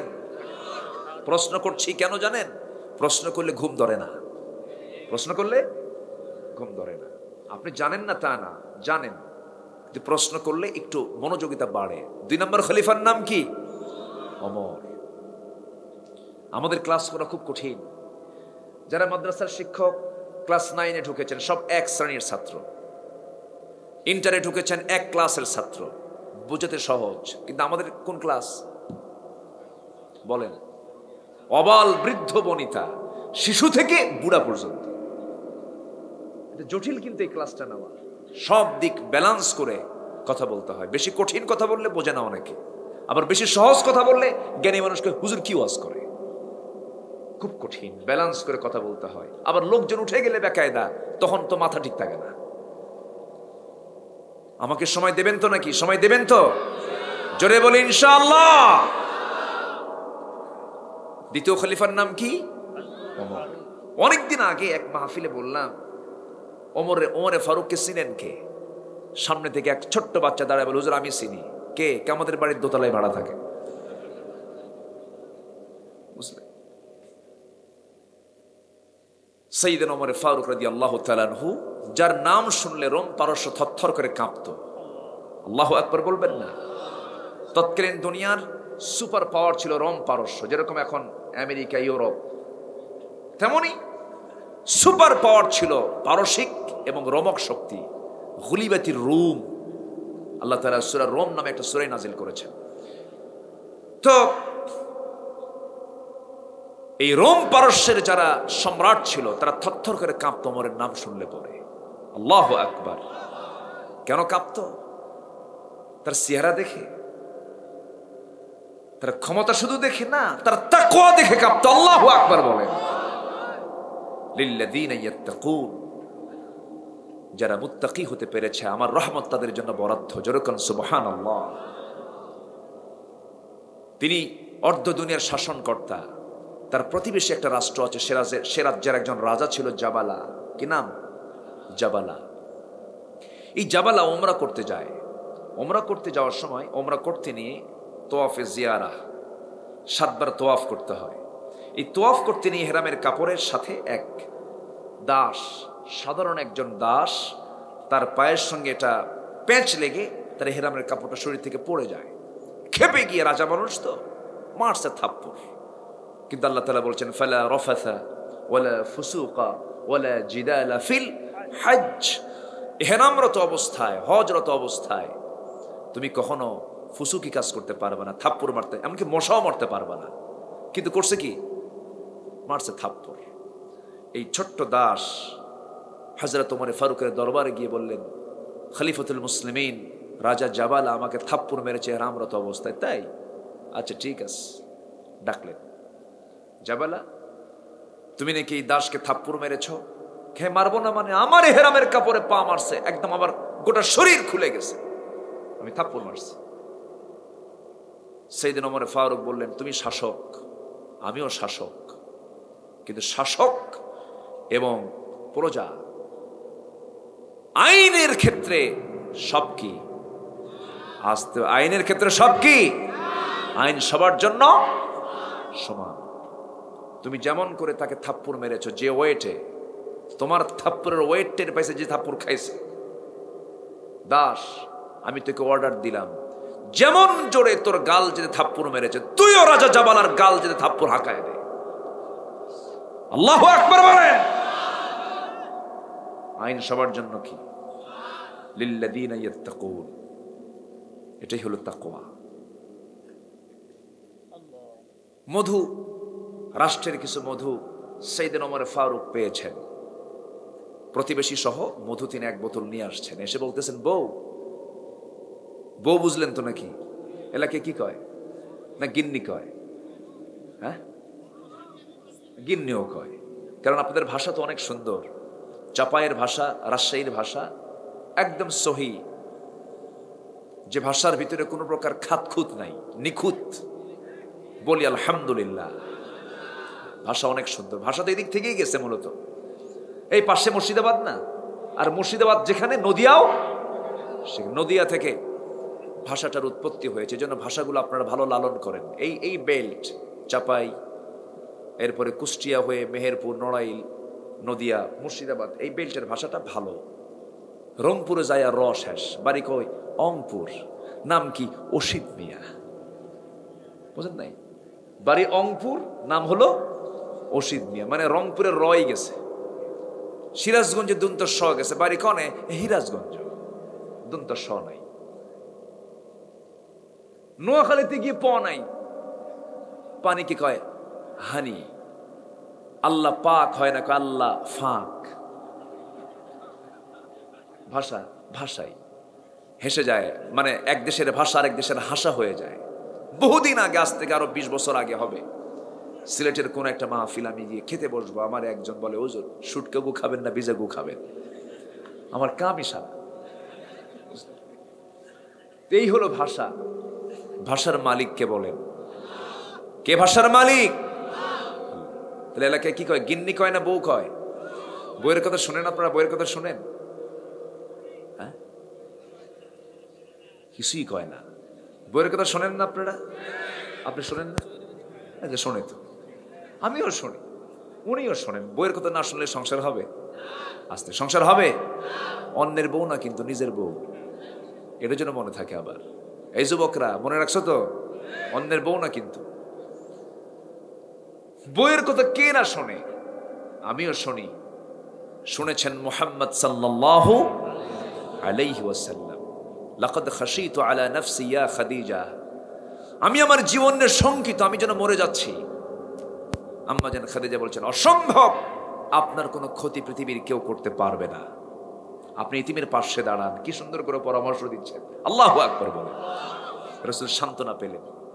বউ তো বউ, বউটা যেন পরহেজগার হয়, জান্নাতের মাধ্যম হয়, আল্লাহ কবুল করুন, জোরে বলি আমিন। তো বইয়ের কথা সবাই শোনে। একটা ঘটনা মনে পড়লো আমার, জাস্ট একটা এক্সাম্পল। এক রাজা প্রজাদের মাঝে ঘোষণা করছে, যে প্রজা বইয়ের কথা শোনে তাকে একটা করে ডিম দেওয়া হবে, আর যে প্রজা বইয়ের কথা শোনে না তাকে একটা করে ঘোড়া দেওয়া হবে। সারাদিন চলে গেল, বইয়ের কথা শোনে না, কোনো লোকই খুঁজে পাচ্ছে না রাজা। সন্ধ্যার আগ দিয়ে এক বেচারি এসে বলতেছে, জাহাপনা, জীবনে কোনোদিন বইয়ের কথা আমি শুনি নাই। রাজা বলতেছে, আস্তা বলে যাও, একটা ঘোড়া নিয়ে চলে যাও। সে লাল ঘোড়া থুইয়া কালো একখান ঘোড়া নিয়ে চলে গেছে বাড়িতে। বউ বলতেছে, ঘোড়া আনলে কেমনে? ঘোড়া আমারে রাজা দিছে, উপহার দিছে। হ্যাঁ, তো উপহার নিয়ে আসবা ঘোড়া, তো কালো আনছো কোন, লাল আনতে পারো নাই? যাও, কালো ঘোড়া থুইয়া লাল ঘোড়া নিয়ে আসো। কাচ্চা ঠিক আছে। কি কথা কি বুঝতেছেন? আবার ব্যাক করছে, ব্যাক করে বলছে, রাজা মশাই, ঘোড়া তো কালো নিয়ে গেছে, এটা ভুল হয়ে গেছে, ঘোড়াটা লাল লাগবে। কে লাল ঘোড়া তোর লাগবে এই কথা বললো কে? বউ আমারে শিখায় দিল। রাজা কয়, ঘোড়া থুইয়া ডিম নিয়ে যা।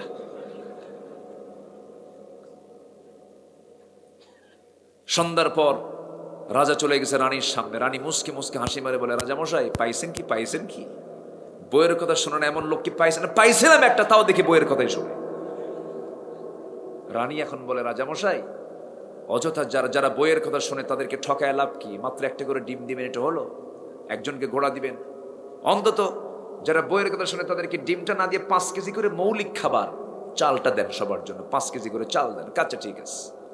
পরের দিন সকালবেলা জরুরি বৈঠক, মন্ত্রী বৈঠকে বসে রাজামশাই বলতেছে, যারা বইয়ের কথা শোনে তাদেরকে আজকের থেকে ডিম না দিয়া 5 কেজি করে চাউল দেওয়া হোক। খাদ্যমন্ত্রী বলে, রাজামশাই, এই পরামর্শ আপনাকে দিল কে? আমার বউ আমারে শেখায় দিল। কি কথা কি বুঝতেছেন? রাজাও শোনে, প্রজাও শোনে, বউ তো বউ। সেইদিন ওমরে ফারুক একদিন ভিতরে বসে আছেন, তার স্ত্রী তাকে, মানে কথোপকথন চলছে, একটু বাক বিতণ্ডা হচ্ছে। কাছারি ঘর আছে না? কাছারি ঘর এলাকায় কি বলে? হ্যাঁ, বৈঠক ঘর, ড্রয়িং স্পেস। ড্রয়িং স্পেসে বসে আছে একজন বিচার প্রার্থী, বইয়ের সঙ্গে তার গন্ডগোল। ওমরে ফারুকের কাছে এসে তিনি ফায়সালা নেবেন। এসে দেখেন ওমরের সাথে তার বইয়ের গন্ডগোল। ভাবলেন যে এখানে আর কি ফায়সালা নেব, যে ধমক মারতেছে খলিফাকে তাও কিছু কয় না, উনি আর কি বিচার করবেন? থুইয়া চলে যাচ্ছে। পিছন থেকে ডাক দিচ্ছেন, আগন্তক এদিকে আসো। কি জন্য আসলে? কিছুই তো বললা না। যে সমস্যা আমার ঘরে, সেই সমস্যা আপনার ঘরেও। কি হয়েছে? কি ব্যাপার? কি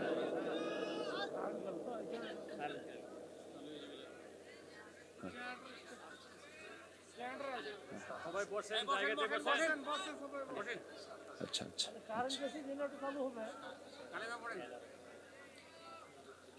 এমন সময় হলো,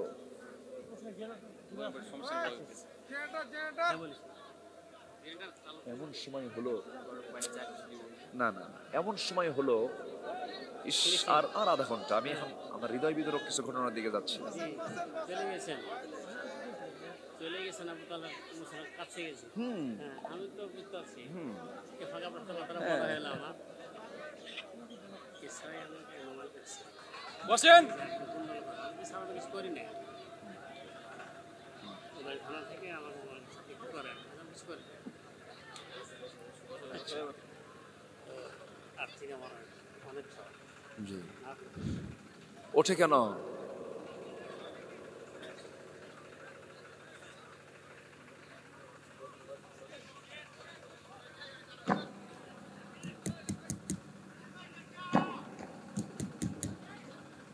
জি আমরা বলি আলহামদুলিল্লাহ। আমি কি শেষ করে দেব? ওঠেন কেন? হ্যাঁ এই এই যে বসে, আপনি অন্ধকারে উঠে গেলেন, দেখলেন কে? আসতে বলবেন, দেখলেন কে? আমি না হয় দেখি নাই, কিন্তু দেখছেন কে? বসেন,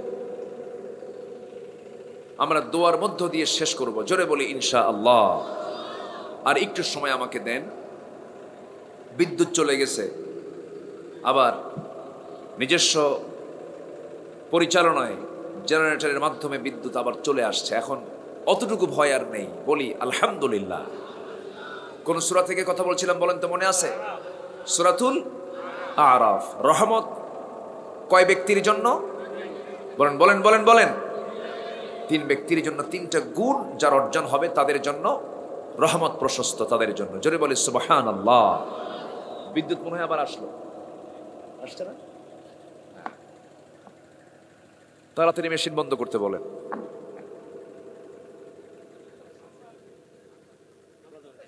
জি বাসলাম, মেশিন চালু হয়েছিল। ও ওয়াজ করবেন, আমি ওয়াজ করবো, বলেন কি মুসিবত না? এই জেনারেটর, মাইক, এই মেশিন এত কাছে রাখে। তো এই সমস্ত মুত্তাকি বান্দার জন্য ঘোড়া কিনতে গেছেন খলিফা ওমর ফারুক রাদিয়াল্লাহু আনহু। নিজের জন্য নিজের প্রয়োজনে ঘোড়া কিনতে গেছেন। ঘোড়াওয়ালার কাছ থেকে টাকা পয়সার সব কিছু মিটমাট হয়ে গেছে, লেনদেন হয়ে গেছে। ঘোড়াটা কিনে নিয়েই তিনি ঘোড়ার পিঠে চড়েছেন।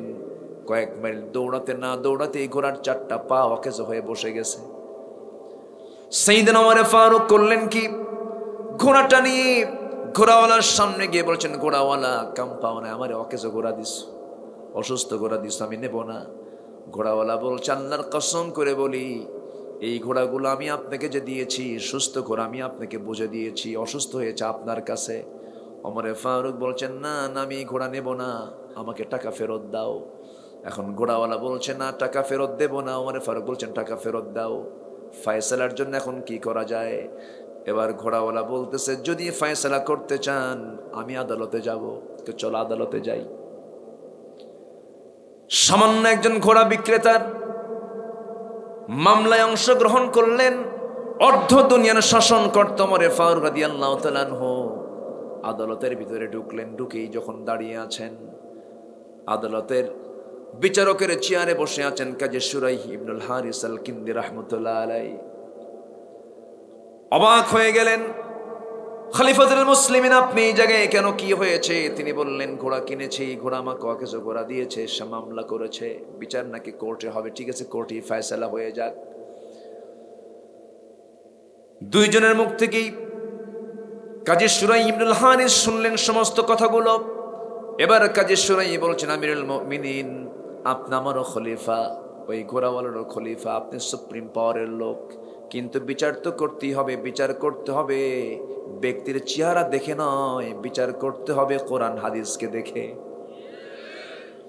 আপনি ওমর ফারুক খলিফাতুল মুসলিমিন, আজকে আপনার নামের কারণে আপনার পক্ষে রায় যাবে না, এই রায়টা আজকে সম্পূর্ণ চলে যাবে ঘোড়াওয়ালার পক্ষে। সাইয়েদনা ওমর ফারুক বলেন, আমাকে একটু বুঝিয়ে বলুন। কাজী শুনাই বলছেন, আমিরুল মুমিনিন, আপনি এখানে এখন কথা বলছেন, সুস্থভাবে এখান থেকে ফিরবেন তার গ্যারান্টি কি? গ্যারান্টি তো নাই। ঘোড়াও তো একটা প্রাণী, সে সুস্থ ছিল, আপনার কাছে লেনদেন হওয়ার পর অসুস্থ হয়ে পড়ছে, আপনি তাকে দোষারোপ করেন কেন? সাইয়েদনা ওমর ফারুক রাদিয়াল্লাহু আনহু একটা কথাও বললেন না। আদালত চত্বর থেকে সম্পূর্ণ একাকী সেখান থেকে খুশি মনি বের হয়ে গেলেন। পরের দিন মাজলিসে শুরার বৈঠকে সবাইকে ডাক দিয়ে বললেন, শোনো, অমুক আদালতে একজন বিচারক আছে, তাকে আঞ্চলিক বিচারক না বানায়া তাকে গোটা দেশের বিচারপতি বানানো হোক, কারণ সে সাহসী বিচারপতি, সে একজন খলিফার বিরুদ্ধে রায় দেওয়ার সাহস রাখে। আল্লাহু আকবার বলেন। খলিফার বিরুদ্ধে রায় দিল, তার পদ কমলো না বাড়লো? কমলো না বাড়লো? আর আমার দেশে যদি এরকম কিছু হয়, তাকে পাগল বানায়। কি বানায়?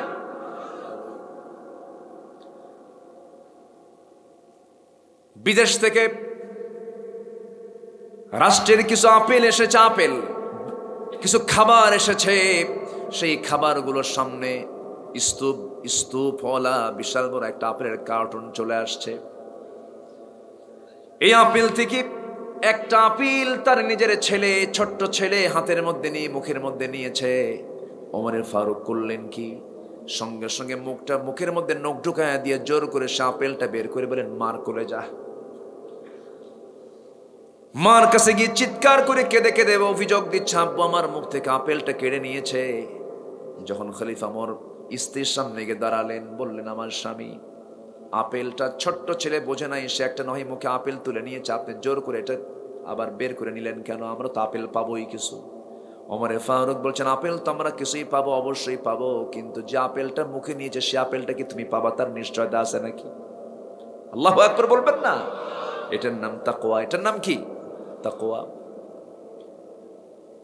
সাইয়েদনা ওমর ফারুকের ছেলে ঘোড়া কিনেছেন, ছোট্ট ঘোড়া কিনে বড় করে বিক্রি করবেন, দাম বেশি পাবেন, কিন্তু সেই ঘোড়াটা যে ঘাসটা খায়, সেই ঘাসটা হলো রাষ্ট্রের জায়গার ঘাস। রাষ্ট্রের জায়গার ঘাস খেয়ে খেয়ে ঘোড়াটা বড় হয়ে গেছে। ঘোড়া বিক্রি করতে গেছেন, বিক্রি হয়ে গেছে, ঘোড়ার টাকা নিয়ে আসছেন। ওমর ফারুক বলছেন, ঘোড়া তো দেখি না, কি করেছে? ঘোড়া বিক্রি করছে। কত টাকায়? এত টাকায় কিনছো। কত টাকা? এত টাকায়। যেটা কিনছো সেই টাকাটা হাতে নিয়ে বাকি টাকা রাষ্ট্রের কোষাগারে জমা দে, কারণ রাষ্ট্রের জায়গার ঘাস। আল্লাহু আকবার বলেন। এটার নাম কি? তাকওয়া। আমার বন্ধুগণ, এই তাকওয়ার গুণে মুসলমান গোটা দুনিয়া শাসন করেছে, গোটা দুনিয়ার নেতৃত্ব দিয়েছে। সেই তাকওয়া আজকে মুসলমানদের মাঝ থেকে বিদায় নিয়েছে। মুসলমানদের যে বিজয় এসেছে একমাত্র কারণ হলো তাকওয়ার মতো গুণ তারা অর্জন করতে পেরেছেন। একটা যুদ্ধের কথা মনে হয়ে গেল। 3 নম্বর খলিফার নাম কি বলেন? ওসমান জিন্নুরাইন রাদিয়াল্লাহু তাআলা আনহু। তার শাসনামলে